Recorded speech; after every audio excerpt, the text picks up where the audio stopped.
اس سے ہمیں یہ سیکھنے کو ملتا ہے کہ ہم اسلام کی تبلیغ کیسے کریں، ہم دین کو کیسے دوسروں کے آگے پیش کریں۔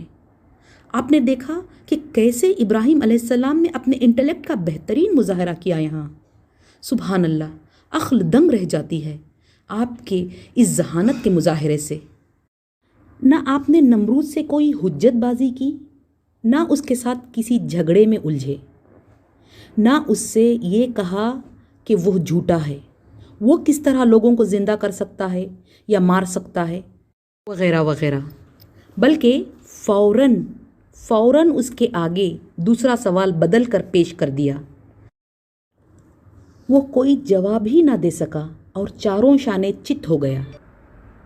حضرت ابراہیم علیہ السلام نے جو یوں اپنی حجت تمام کر دی اور اس کو لاجواب کر دیا، تو چونکہ وہ توفیق ہدایت سے محروم تھا اور کفر و شرک نے اس کے دل اور اس کے رعایا کے دلوں کو بے نور کر دیا تھا، اس لیے بجائے اس کے کہ وہ شرک سے تائب ہوتے، الٹا ابراہیم علیہ السلام کے خلاف سخت اقدامات کرنے لگے اور اپنے معبودوں کی دہائی دیتے ہوئے ابراہیم علیہ السلام کو آگ میں جھونک دینے کی تیاری شروع کر دی انہوں نے۔ چنانچہ انہوں نے ایک بہت بڑی آگ تیار کی لکڑیوں سے۔ کہا جاتا ہے کہ کہ قوم کے ہر فرد نے لکڑیاں جمع کرنے میں مدد کی۔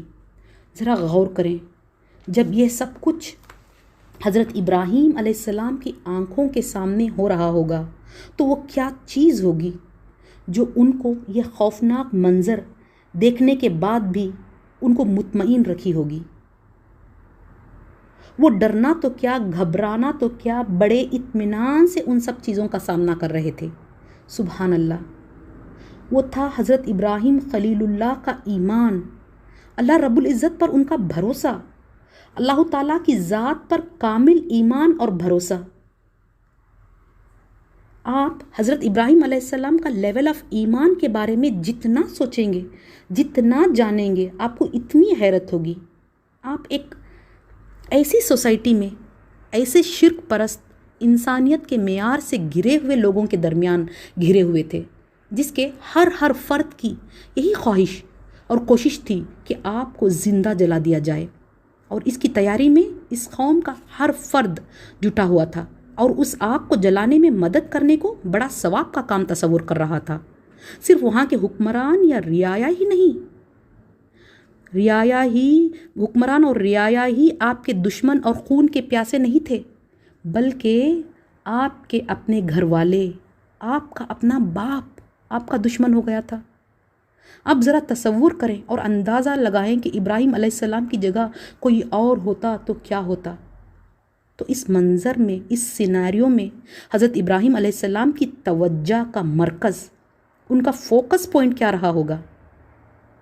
آپ کا فوکس، آپ کی توجہ کا مرکز لوگ نہیں تھے، لوگ کیا کر رہے ہیں یہ نہیں تھا، لوگ کیا سوچ رہے ہیں یہ نہیں تھا، وہ سب آپ کے خلاف کیا پلاٹ کر رہے ہیں یہ نہیں تھا، ان کے لیے کتنی بڑی آگ جلائی جا رہی ہے یہ نہیں تھا، اور نہ ہی یہ کہ وہ سارے کے سارے ان کے خلاف ہیں، یہاں تک کہ ان کے اپنے والد، اور یہ سب آپ کی ہستی اور آپ کے دین کو، جس کو وہ لے کر اٹھے تھے، آگ میں جھونک دینا چاہ رہے تھے۔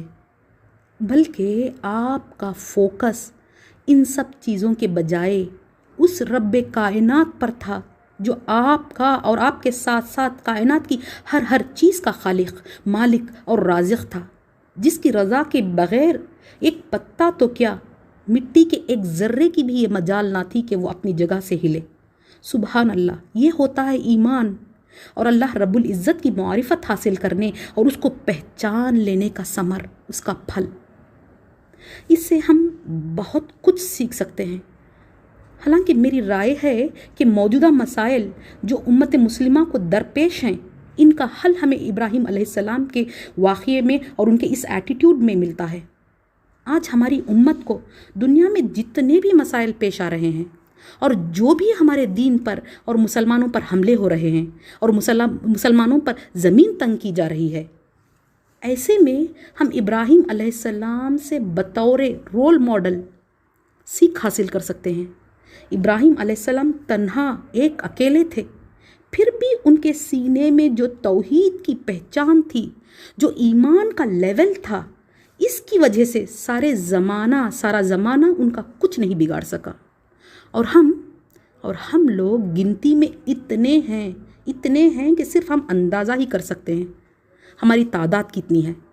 اس سے ہم یہ نتیجہ اخذ کر سکتے ہیں، یہ کنکلوڈ کر سکتے ہیں کہ it's the quality that matters, not quantity. It's all about quality of ایمان۔ ابراہیم علیہ السلام کا ایمان اس درجے کا تھا کہ وہ زمانے سے اور ہر خطرے سے بے باک ہو گئے تھے، بے نیاز ہو گئے تھے۔ اس میں میرے اور آپ کے لیے سیکھ یہ ہے کہ لاکھ دشمن ہم پر سازشیں کریں اور ہمراہ کرنے کی تیاری کرے، طنز کرے، برا بھلا کہے، یہاں تک کہ ختم کر دینے اور ہمارے نام و نشان مٹا دینے کی قسمیں کیوں نہ کھائیں۔ اگر ہمارا ایمان مضبوط ہے، اللہ تعالیٰ جس کی ہم بندگی کرتے ہیں اس کی ذات پر کامل توکل اور بھروسہ ہے، تو بڑے سے بڑے طوفان کا ہم مقابلہ کر سکتے ہیں۔ اور ایک سچے مومن کی پہچان یہ ہوتی ہے کہ وہ کسی طوفان سے نہیں ڈرتا اور نہ ہی شور مچاتا ہے، بلکہ وہ ہر دم ہر آن اپنے رب کی طرف متوجہ رہتا ہے، فوکسڈ رہتا ہے، اور اپنے رب کے بتائے ہوئے سارے طریقے اور سارے اسباب اختیار کرتا ہے۔ اور اسے بھروسہ ان دنیاوی اسباب پر نہیں ہوتا، بلکہ اپنے رب، اپنے مالک حقیقی پر ہوتا ہے۔ جب اس طرح کا ایمان بندوں میں پیدا ہوتا ہے تو آپ کو ہر طرف معجزے ہی معجزے نظر آئیں گے، اور زندگی جینے کا اصل مزہ اور اصل مقصد تب کہیں جا کر حاصل ہوگا۔ اسی لیے علامہ اقبال نے کہا تھا، آج بھی ہو جو براہم کا ایمان پیدا، آج بھی ہو جو براہم کا ایمان پیدا، آگ کر سکتی ہے انداز گلستان پیدا۔ ہمارے موجودہ تمام مسائل کی اصل وجہ ہمارا کمزور اور کھوکھلا ایمان ہے۔ اس کی وجہ دین سے دوری اور اللہ تعالیٰ کو نہ جاننا اور اس کو نہ پہچاننا ہے۔ اگر ہم اس کو جانیں گے اور اس کو پہچانیں گے تب ہی اس پر توکل اور بھروسہ کر پائیں گے اور ہمارے ایمان میں مضبوطی آئے گی۔ ہمیں ضرورت ہے اپنے خالق کی اور پلٹنے کی، اور اس سے توبہ و استغفار کرنے کی اور ہدایت مانگنے کی۔ اللہ تعالیٰ ہم سب کو ہدایت عطا کرے۔ ابراہیم علیہ السلام ایک اکیلے ہو کر بھی قوت ایمان کی وجہ سے فاتح بنے اور اللہ تعالیٰ کی ہر آزمائش میں پورے اترے۔ اسی لیے اللہ تعالیٰ قرآن کریم میں جگہ جگہ آپ کی تعریف فرماتا ہے۔ سورہ بقرہ میں اللہ تعالیٰ فرماتا ہے، جب ابراہیم کو ان کے رب نے کئی باتوں سے آزمایا اور انہوں نے سب کو پورا کر دیا۔ جب آسمان کو چھوتی ہوئی آگ جلا کر تیار کی گئی تو پھر اس میں حضرت ابراہیم علیہ السلام کو پھینک دیا گیا۔ جب آگ میں آپ کو پھینکا گیا تو آپ کو یہ نہیں معلوم تھا کہ آپ کے ساتھ کیا ہونے والا ہے۔ آیا اللہ تعالیٰ آپ کو بجھا دے گا یا آگ کے بھڑکنے کے باوجود اس کو ٹھنڈا کر دے گا؟ ان کا فوکس ان سب باتوں کے بجائے صرف اس بات پر تھا کہ اللہ تعالیٰ ان کو ہرگز رسوا نہیں کرے گا، کیونکہ وہ حق پر ہیں۔ حالات کے ناگوار ہونے کے باوجود اللہ تعالیٰ کا کیا پلان ہے یہ جانے بغیر حضرت ابراہیم علیہ السلام نے اللہ تعالیٰ پر مکمل بھروسہ کیا اور آگ میں کود پڑے۔ بے خطرہ کود پڑا آتش نمرود میں عشق، عقل ہے مہوں تماشے لبے بام ابھی۔ جب ایسا ایمان ہو کسی بشر میں، پھر معجزہ تو ہونا ہی تھا۔ اللہ رب العزت نے آگ کو حکم دیا کہ وہ نہ صرف ٹھنڈی ہو بلکہ اللہ تعالیٰ کے دوست کے لیے سلامتی اور آرام کی چیز بن جائے۔